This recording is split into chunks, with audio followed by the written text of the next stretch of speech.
ಏನೊಂದು ಕಾಂಗ್ರೆಸ್ ಪಕ್ಷ ಕರ್ನಾಟಕ ರಾಜ್ಯದಲ್ಲಿ ಅಧಿಕಾರಕ್ಕೆ ಬಂದು ಇಡೀ ನಾಡಿನಲ್ಲಿ ಒಂದು ಕೆಟ್ಟ ಆಡಳಿತ, ಜನ ವಿರೋಧಿ ಆಡಳಿತ, ಅಭಿವೃದ್ಧಿ ಕುಂಠಿತ, ಕಾನೂನು ಸುವ್ಯವಸ್ಥೆ ಸಂಪೂರ್ಣವಾಗಿ ಹಾಳಾಗಿದೆ. ಯಾವ ಒಂದು ನಿಯಂತ್ರಣವಿಲ್ಲದೆ ಸರ್ಕಾರವನ್ನು ಕರ್ನಾಟಕದ ರಾಜ್ಯದಲ್ಲಿ ನಿರ್ವಹಣೆಯನ್ನು ಮಾಡ್ತಿರುವಂಥ ಈ ಕಾಂಗ್ರೆಸ್ ಸರ್ಕಾರ ಒಂದಲ್ಲ ಒಂದು ರಾಜಕೀಯ ಪ್ರೇರಿತವಾಗಿ ಗೊಂದಲ ನಿರ್ಮಾಣ ಮಾಡಲಿಕ್ಕೆ ಅಥವಾ ಜನರಲ್ಲಿ ದಿಕ್ಕು ತಪ್ಪಿಸುವಂಥ ಪ್ರಯತ್ನಗಳನ್ನು ಇವತ್ತು ಕಾಂಗ್ರೆಸ್ ಸರ್ಕಾರ ಕೊಟ್ಟಿರುವಂಥ ಒಂದು ಅಧಿಕಾರವನ್ನು ಜನಪರವಾಗಿ ಮಾಡೋದನ್ನು ಬಿಟ್ಟು, ಒಳ್ಳೆ ಆಡಳಿತವನ್ನು ಕೊಡೋದು ಬಿಟ್ಟು ಸೋಂಬೇರಿಗಳಾಗಿ ಅಧಿಕಾರ ದುರ್ಬಳಕೆಯನ್ನು ಮಾಡಿ ರಾಜ್ಯದಲ್ಲಿ ಲೂಟಿ ಹೊಡಿತಾ ಇದ್ದಾರೆ. ಇವರು ಇವತ್ತೇನು ಜನ ಬರುವಂಥ ಲೋಕಸಭಾ ಚುನಾವಣೆಯಲ್ಲಿ ಎಲ್ಲರೂ ನರೇಂದ್ರ ಮೋದಿಯವರ ಪರವಾಗಿದ್ದಾರೆ, ಭಾರತೀಯ ಜನತಾ ಪಾರ್ಟಿಯ ಪರವಾಗಿದ್ದಾರೆ, ನಮಗೆ ಯಾವ ಮುಖ ಆಗುತ್ತೆ, ನಮಗೆ ಮುಖಭಂಗ ಆಗುತ್ತೆ ಅನ್ನೋಂಥ ಒಂದು ಆತಂಕದಲ್ಲಿ ಈ ರೀತಿ ಜನರಿಗೆ ಬೆದರಿಕೆ ಮಾಡೋವಂಥದ್ದು, ಅವರ ಒಳ ಜಗಳ, ಕಾಂಗ್ರೆಸ್ನಲ್ಲಿರೋಂಥ ಒಳ ಜಗಳ, ಅವರವರ ಕಿತ್ತಾಟ, ಅವ್ರ ಕಿತ್ತಾಟ ಸರಿ ಮಾಡಿಕೊಳ್ಳೋಕ್ಕೆ ಯಾರದೋ ಮನೆ ಮೇಲೆ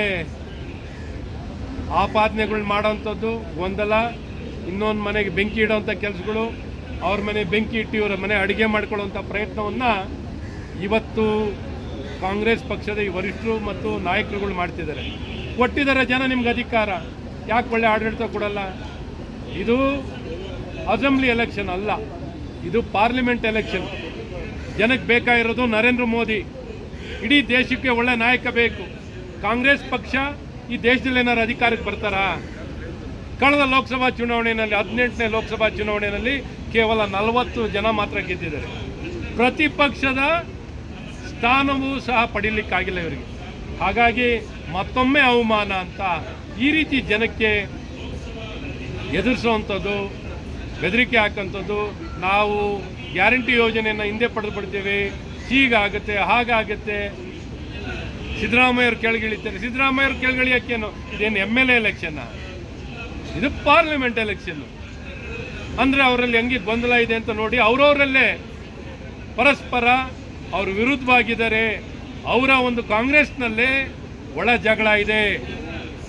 ಇದನ್ನು ಅವರು ಒಳಗಡೆ ಸರಿ ಮಾಡ್ಕೊಳ್ಳೋಕೆ ಹೇಳಿ, ಇದನ್ನು ಬಿಟ್ಟು ನರೇಂದ್ರ ಮೋದಿಯವರು ಕೇಂದ್ರದ ಚುನಾವಣೆಯಲ್ಲಿ ರಾಹುಲ್ ಗಾಂಧಿಯವ್ರು ನೋಡಿ ಓಟ್ ಹಾಕಾರ? ರಾಹುಲ್ ಗಾಂಧಿನ ಪ್ರಧಾನಮಂತ್ರಿ ಮಾಡಾರ? ಇವತ್ತು ಪ್ರಧಾನಮಂತ್ರಿ ಆಗಬೇಕು ಅಂತ ಜನ ಬಯಸೋದು ನರೇಂದ್ರ ಮೋದಿಯವರು. ಹಾಗಾಗಿ ಇನ್ನು ದಿಕ್ಕು ತಪ್ಪಿಸೋದು ಈ ಪ್ರಯತ್ನಗಳನ್ನು ಕಾಂಗ್ರೆಸ್ನವರು ಗೊಂದಲ ನಿರ್ಮಾಣ ಮಾಡುವಂಥ ಪ್ರಯತ್ನ ಬೇಡ. ದೇಶ ಬಲಿಷ್ಠವಾಗಿರಬೇಕು, ಸ್ಥಿರವಾದ ಸರ್ಕಾರ ಬೇಕು. 400ಗಿಂತ ಹೆಚ್ಚು ಸೀಟು ಭಾರತೀಯ ಜನತಾ ಪಾರ್ಟಿ ಮತ್ತು NDA ಪಡ್ಕೊಳ್ಳಿಕ್ಕೆ, NDA ಒಕ್ಕೂಟಕ್ಕೆ ಬರಬೇಕು ಅನ್ನೋಂಥ ಒಂದು ಪ್ರಯತ್ನದಲ್ಲಿದ್ದೀವಿ. ಹಾಗಾಗಿ ಶ್ರೀನಿವಾಸ್ ಅವರು ಇಂಥ ಬೇರೆ ಬೇರೆ ಶಾಸಕರಿಗೆ ಈಗಲೇ ಆತಂಕ ಬರೋಕ್ಕೆ ಶುರುವಾಗಿದೆ. ಕಾಂಗ್ರೆಸ್ನಲ್ಲಿ ಅಸಮಾಧಾನ ಇದೆ ಅಂತ ಹೇಳಿ, BJPಯಲ್ಲೂ ಅದೇ ಮಟ್ಟಕ್ಕಿದೆ. 4 ಕ್ಷೇತ್ರದಲ್ಲಿ ಈಶ್ವರಪ್ಪನವರಂತೂ ಬಂಡಾಯನೇ ಸ್ಪರ್ಧೆ ಮಾಡ್ತೀನಿ ಅಂತ ಹೋಗ್ತಾರೆ. ನೋಡಿ, ಅವರಲ್ಲಿ ಸಂಪೂರ್ಣವಾಗಿ ನಮ್ಮಲ್ಲಿ ಸಣ್ಣದರಲ್ಲಿ ಅಪಸ್ವರ ಬಂದಿರ್ಬೋದು.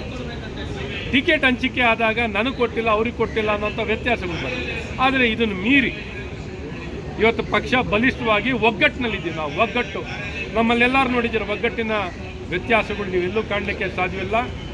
ನಾವೆಲ್ಲರೂ ರಾಷ್ಟ್ರ ಮಟ್ಟದಲ್ಲಿ ನಮ್ಮೆಲ್ಲರ ನೆಚ್ಚಿನ ನಾಯಕ ನರೇಂದ್ರ ಮೋದಿಯವ್ರನ್ನ ಮತ್ತೊಮ್ಮೆ ಪ್ರಧಾನಮಂತ್ರಿ ಮಾಡಲಿಕ್ಕೆ ಇಡೀ ದೇಶದ ಸಂಕಲ್ಪವನ್ನು ಹೊತ್ತಿದ್ದಾರೆ.